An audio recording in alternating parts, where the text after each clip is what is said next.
Ridley. Okay, to set your expectations, when I timed this earlier today, it was 34 minutes. So you're in for the long haul, okay? I'm for real, it really was. So, to start out, Motion to adjourn?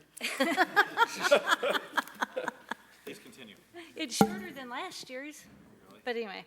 As you know, I spent some time in Traverse City last month at the Michigan Municipal League Convention, and then I was in Seattle about 10 days ago with the city and county managers from all over the United States at the national conference. So I thought I might start out, first of all, with showing you pictures from one of my trips. I'm really not going to bore you with all my pictures, but I'm showing this picture because it gives you some perspective of where I'm going to start.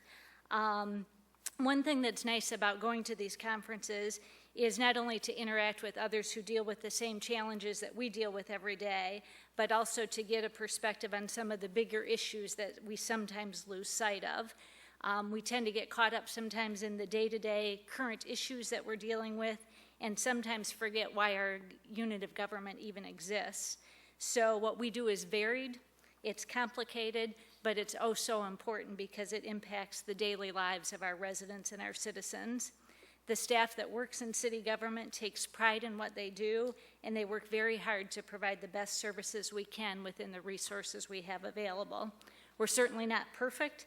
We make mistakes like most everyone does, but hopefully we will learn from them and try to get better. And the reason we exist is to provide or do things that generally individuals cannot provide for themselves, or to do or enforce things that the majority of the residents want for the greater good of the community. So that's one perspective I was reminded of. We aspire to do great things for the greater good of our community. Secondly, we do a lot of things every day that support and move our vision statements forward. Unfortunately, we tend to spend much of our time talking about the current challenges, or when we talk about the budget, we talk about just the new and different things. So I chose this picture so we could be reminded to pretend we're in a structure that overlooks the entire city just for a moment for the first part of this presentation. Our city's 126 years old. We've been through a lot of things, solved a lot of problems, changed a lot of things based on changing needs and circumstances, and we need to continue to do that to be relevant for the next 100 years. Some reminders of what we do every day. We're 7.8 square miles, 76 miles of roads, 80 miles. I can't keep up with this, so I'm just going to let you read it. That's much more interesting than hearing me say it all.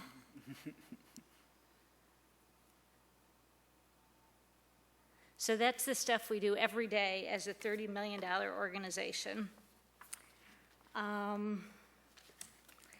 lot of these things happen. A lot of these things we take for granted, myself included. I'm guessing, though, that you didn't choose to run for elected office to just maintain what's currently done, just as the majority of the staff we hire don't want to have a job where they just keep doing the same stuff the same way every day, and that's why we tend to focus on the new and different. As this indicates, we have a $30 million operation, and of that, 42% or $12.8 million of it is in the general fund, which is more of the day-to-day operations of the city. That portion of the budget is primarily all service related and doesn't necessarily produce a tangible product, and therefore it's no surprise that 67% of that general fund is spent on compensation.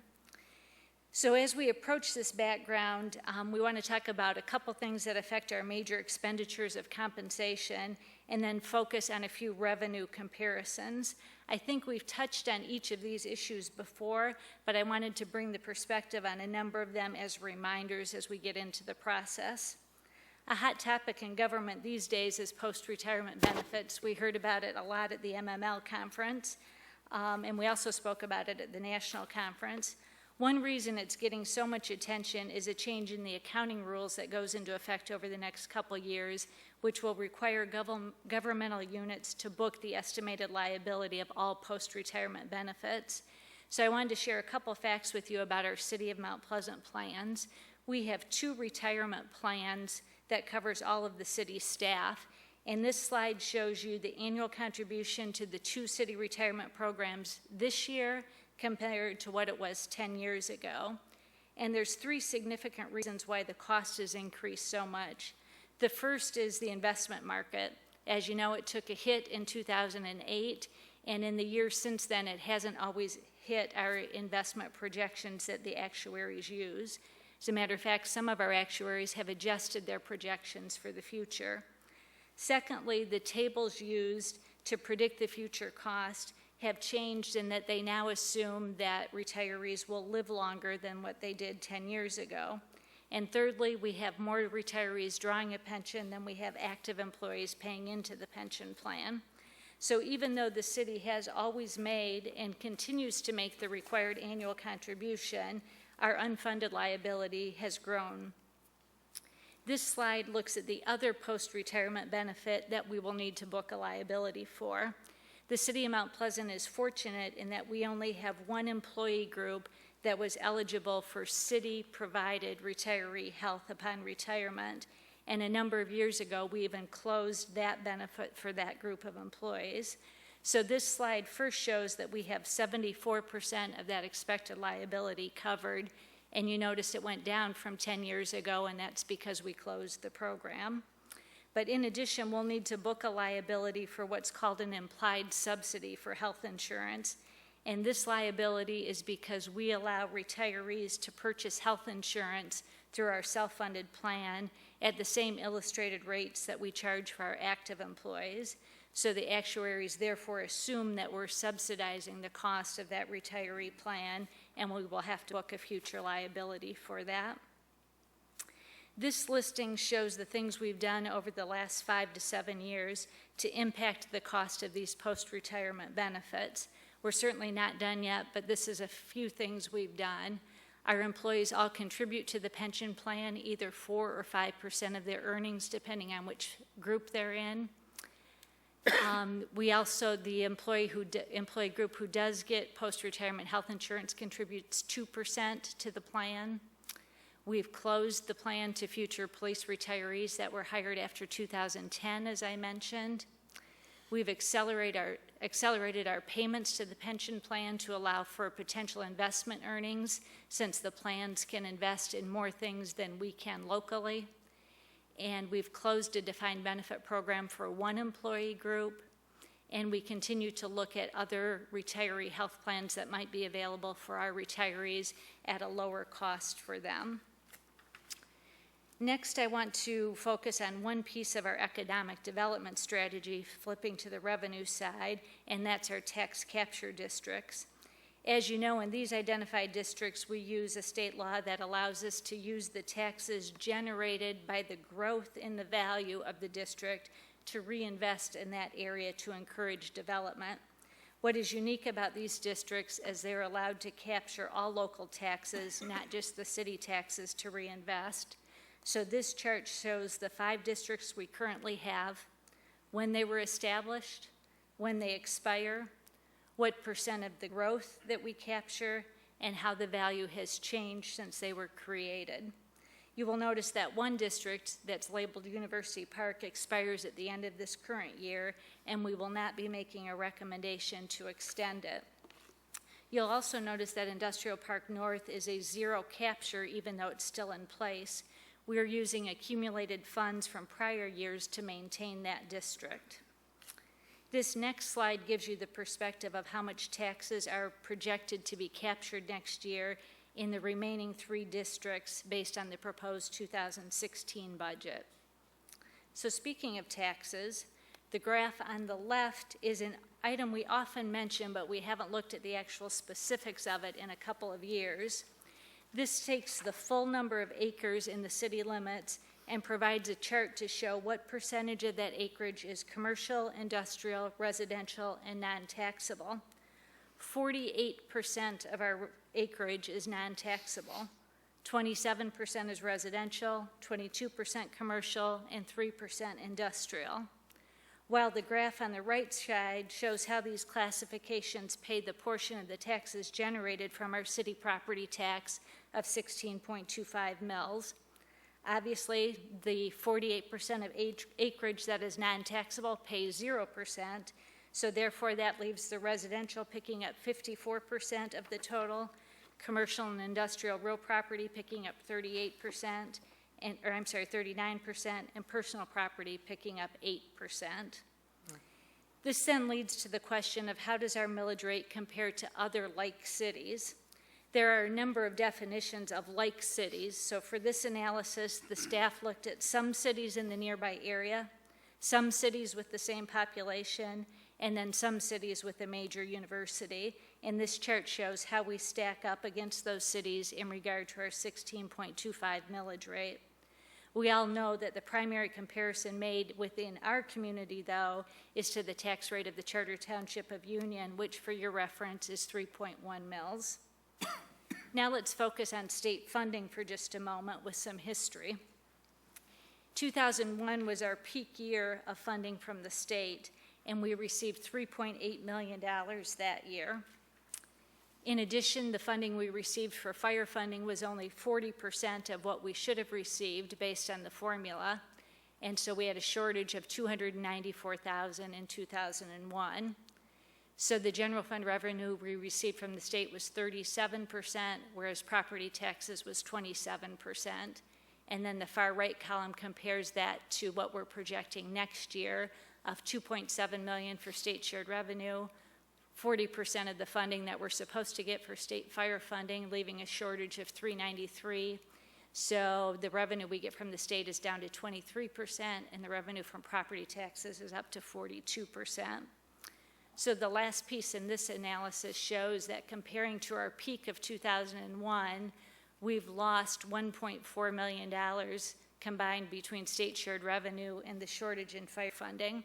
We've had to make up for this shortage with either reducing services, being more efficient with what we do, or with our very own taxes. And as you know, we've done all three of those.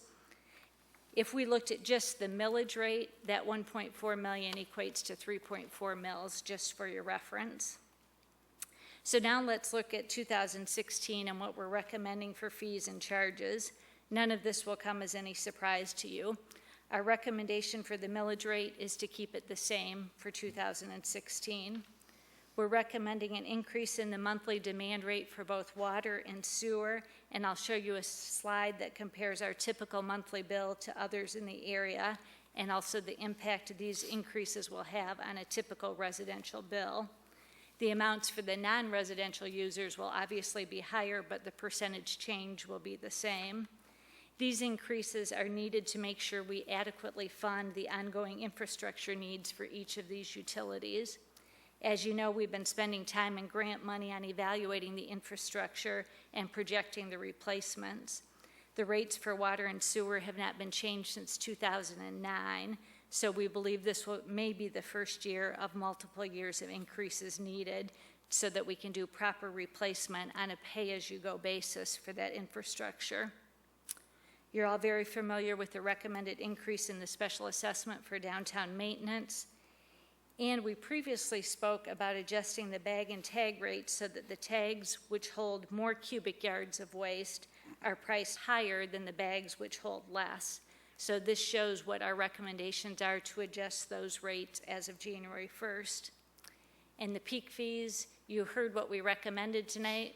We thought they would be approved, so obviously this slide is out of date, but we'll talk about that in 2 weeks.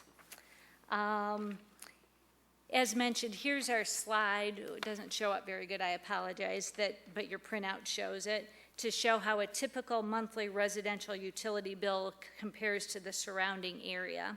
Because some areas have different rate structures that are drastically different than ours, the utility staff calculated a typical bill based on 5,000 gallons per month in an attempt to compare apples to apples.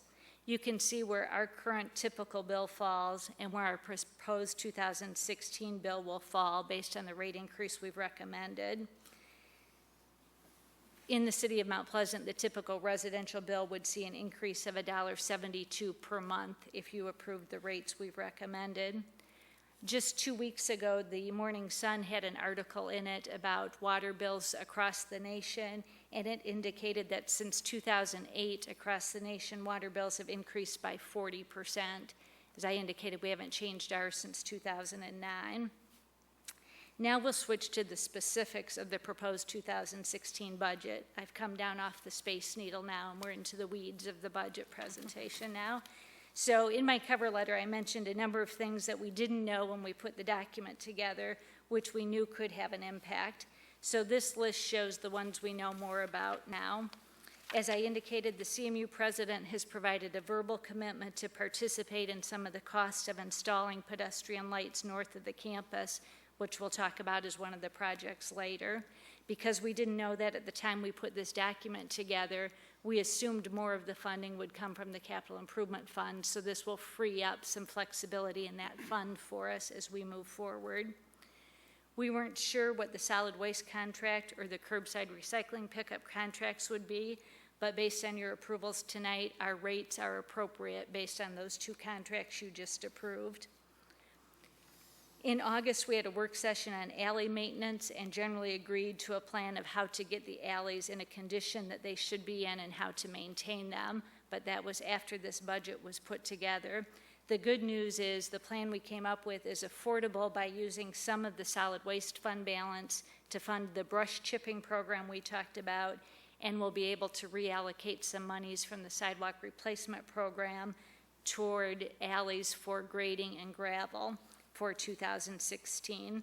And then we'll be able to offer options for repaving the alleys that are paved and in need of repair. Downtown funding, we already talked about that as a result of the joint meeting with the DDB.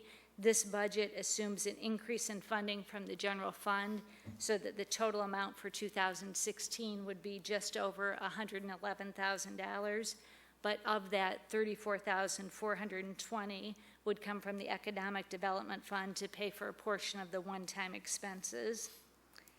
And at the last meeting, you heard the recommendations for the Potter Playground upgrades.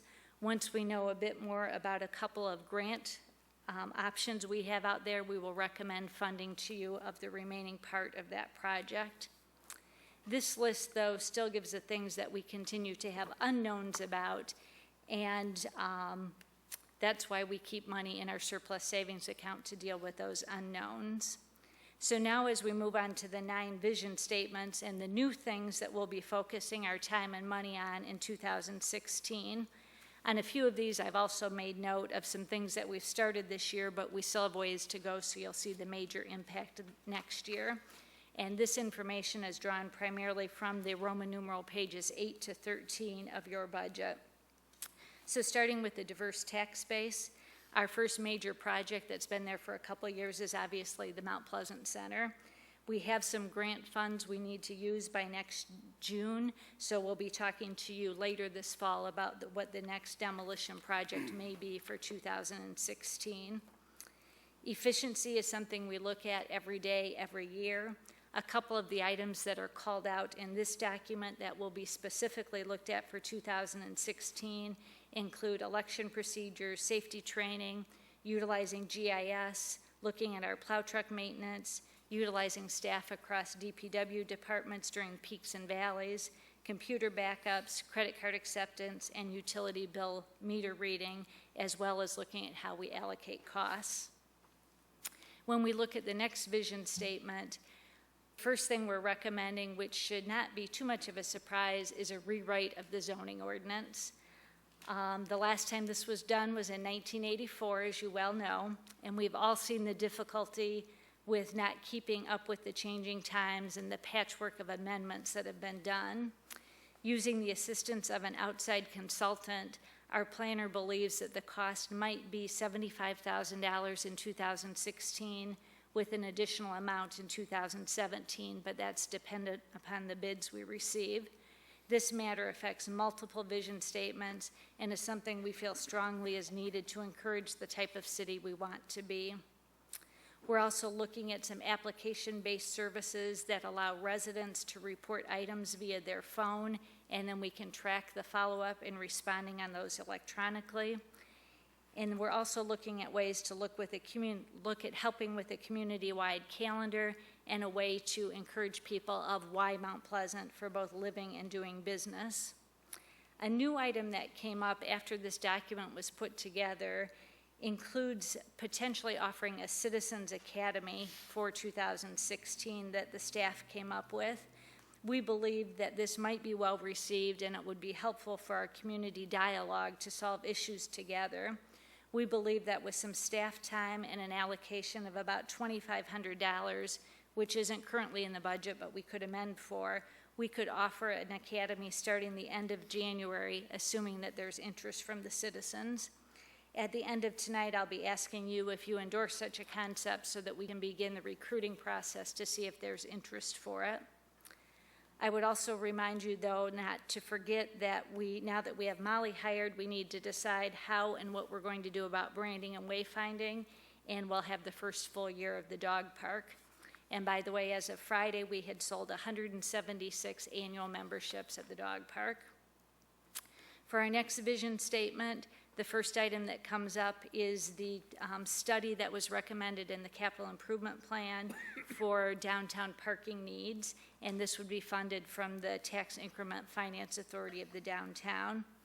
Also in downtown, based on the ad hoc committee recommendations, it includes additional funding for the current events to enhance them, the 10-week event series, the purchase of more hanging baskets, the annual power washing of the sidewalks, purchase of holiday silhouettes, and a new program still to be put together are architectural incentives.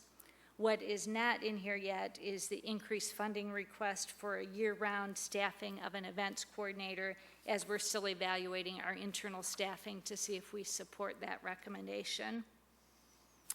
The next vision statement has to do with economic opportunity. Obviously, the zoning ordinance has a big impact on this one. I won't belabor it. Our water feasibility study we recently had done says we need to look at the water pressure on the southeast side of town if we're going to have future development down there. It's really more south than it is southeast, so we need to begin looking at options for that. And then we've been talking about the airport. We need to meet with our potential partners to determine the long-term needs, the oversight, and the funding for our airport. And don't forget, we still have various economic incentives from the tax capture districts, and we have just under $630,000 in our economic development fund to use as needed. Under recreational and cultural opportunities, we have 7 parks projects planned for next year. All of these were in your capital improvement plan. The largest one is the rebuild of the Playscape or Timber Town. We have $120,000 of restricted funds that have already been donated for that project, and the remaining $122,000 would come from the capital fund. This will take a very large community effort, as we talked about earlier this year, for input and help in that design. We continue to adjust our recreation program based on needs in the community. We're looking to formalize some of our user agreements for our recreational areas, and we're looking at sponsorships to help with some of our programs. Peak sustainability, you heard from Ryan tonight. He spent a lot of time gathering input from the schools and participants and looking to make that a continued quality program.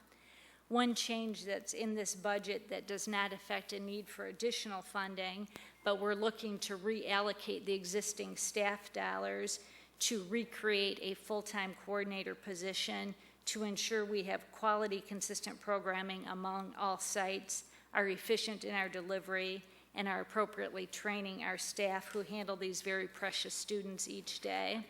This is one of those situations where we eliminated a director position a few years ago and spread out the duties, and part of his evaluation showed that we should probably re-centralize some of those and have one coordinator, but we can do it within the existing staff dollars by reducing some of the staffing that was done out at the sites by just 15 or 20 minutes a day for some of the planning that they were doing. And then lastly is Potter Playground, that, as I said, we're fleshing out those couple grant opportunities before we come to you with a funding request. Infrastructure is the oh so important stuff that's often assumed but not real fun and exciting, but, ooh, this you really cannot see up there, is the listing of all the infrastructure projects that are planned for 2016. Again, luckily you have the printout that lists some of those. The next vision statement deals with the safe, clean, and environmentally conscious, and we continue to deal with the challenge of tree removals and replacements due to the emerald ash borer. The Neighborhood Resource Unit is really just getting its legs under it, and we expect to see a big impact in 2016, especially with the new code enforcement officer position you approved. Remember, this is a unit that formally has police, fire, and code staff working together every day to address issues, and then informally uses staff from other departments to gather information and trends.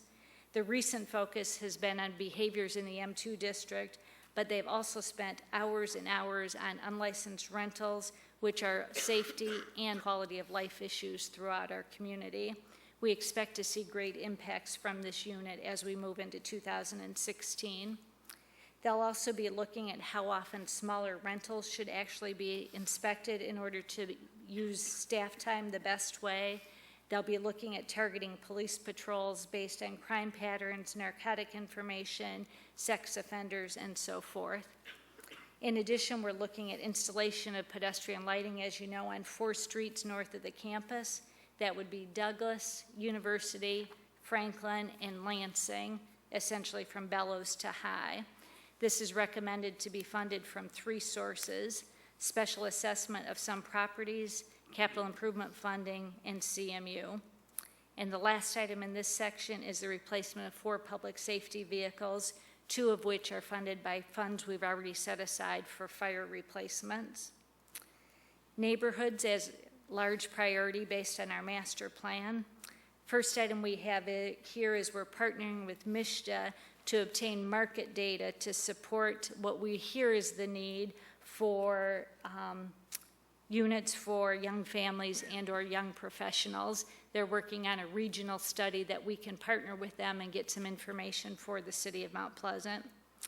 Neighborhood Resource Unit, I don't think I need to say any more about that.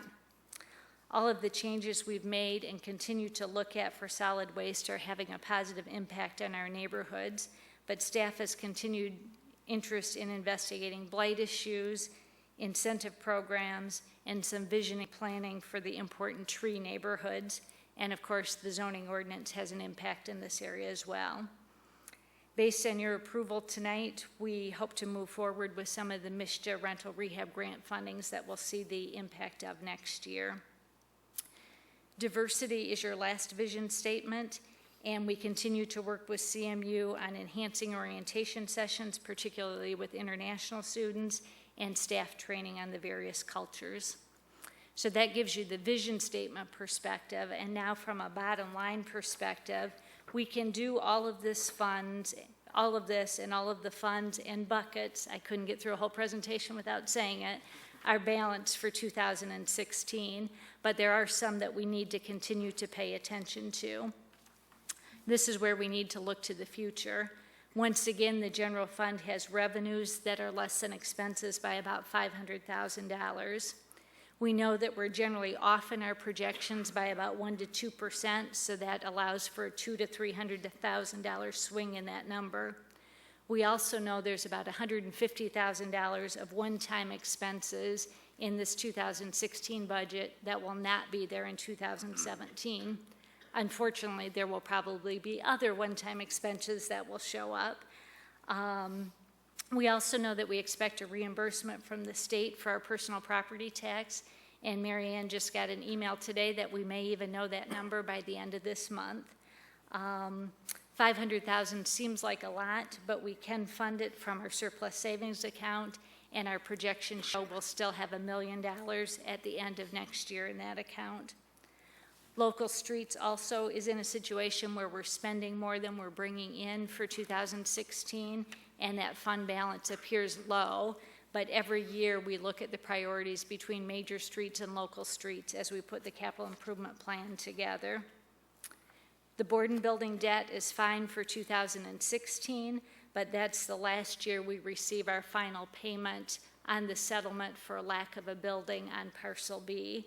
So if we don't have a building there by 2017, we'll need to look at allocating some additional dollars towards that debt.